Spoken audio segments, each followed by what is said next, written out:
Hello, it's Professor T. I'm here to read you a book from my family home in Maine. I believe I was here last year when I read hieroglyphs early in the maybe September or October.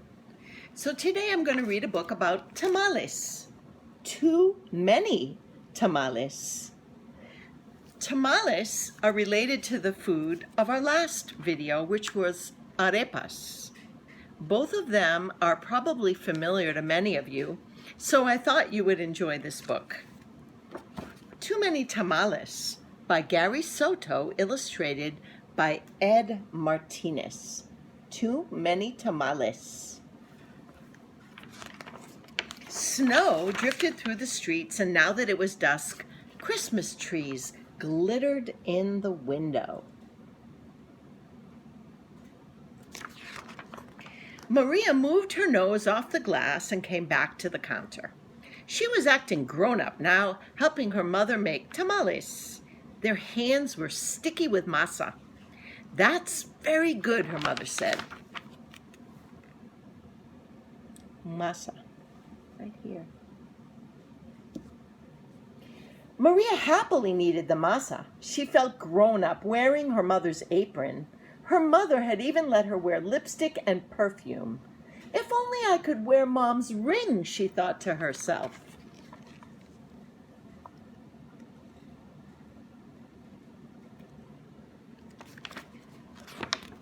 Maria's mother,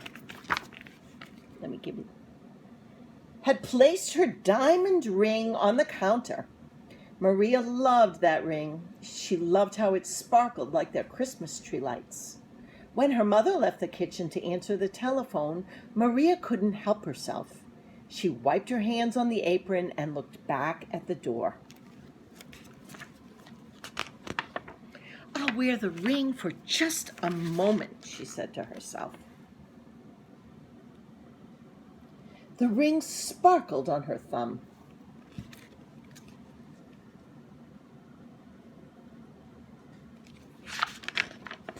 Maria returned to kneading the masa, her hands pumping up and down. On her thumb, the ring disappeared, then reappeared in the sticky glob of dough. Her mother returned and took the bowl from her. "Go get your father for this part," she said. Then the three of them began to spread masa onto corn husks. Maria's father helped by plopping a spoonful of meat in the center and folding the husk. He then placed them in a large pot on the stove. They made 24 tamales as the windows grew white with delicious smelling curls of steam.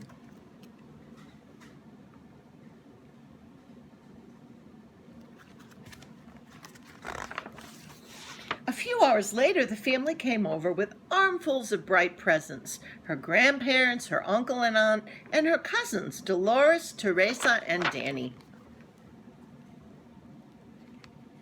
Maria kissed everybody hello. Then she grabbed Dolores by the arm and took her upstairs to play, with the other cousins tagging along after them. They cut out pictures from the newspaper, pictures of toys they were hoping were wrapped and sitting underneath the Christmas tree. And as Maria was snipping out a picture of a pearl necklace, a shock spread through her body. Here's her shocked face.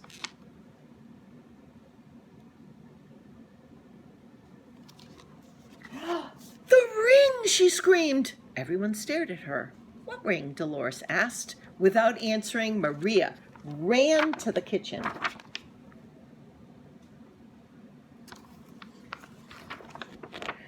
The steaming tamales laid on a platter.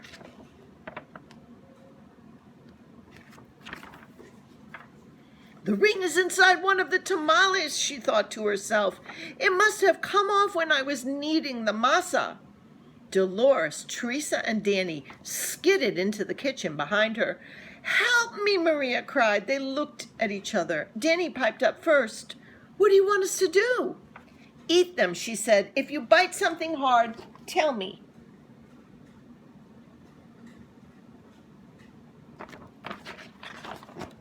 The four of them started eating. They ripped off the husks and bit into them. The first one was good, the second one pretty good, but by the third tamale they were tired of the taste. "Keep eating," Maria scolded. Corn husks littered the floor. Their stomachs were stretched till they hurt, but the cousins kept eating until only one tamale remained on the plate. "This must be it," she said. "The ring must be in that one. We'll each take a bite. You first, Danny." Danny was the youngest, so he didn't argue. He took a bite. Nothing. Dolores took a bite. Nothing. Teresa took a big bite. Still nothing. It was Maria's turn. She took a deep breath and slowly, gently bit into the last mouthful of tamale.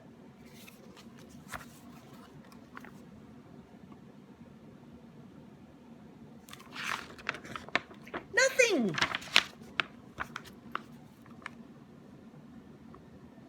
"Didn't any of you bite something hard?" Maria asked.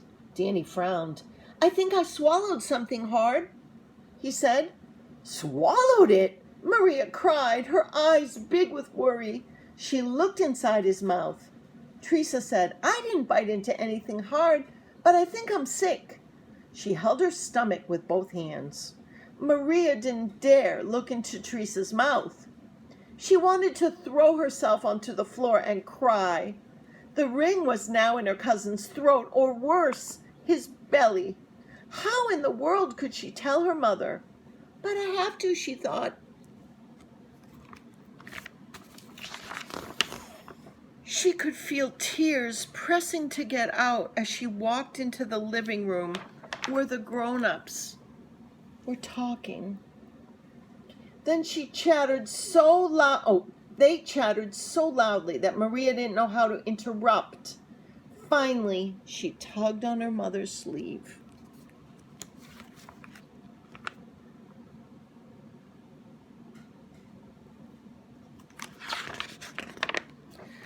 "What's the matter?"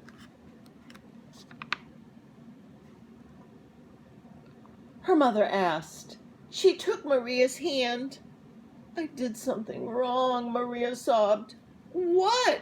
her mother asked. Maria thought about the beautiful ring that was now sitting inside Danny's belly and got ready to confess.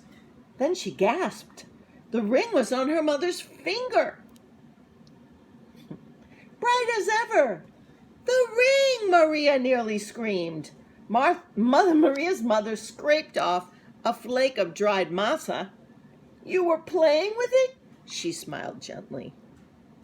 "See the ring?" "I wanted to wear it," Maria said, looking down at the rug. Then she told them all about how they'd eaten the tamales. Her mother moved the ring a little on her finger. It winked a silvery light.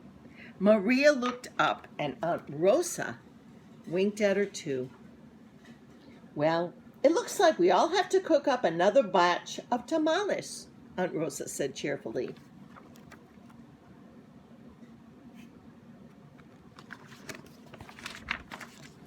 Maria held her stomach as everyone filed into the kitchen, joking and laughing.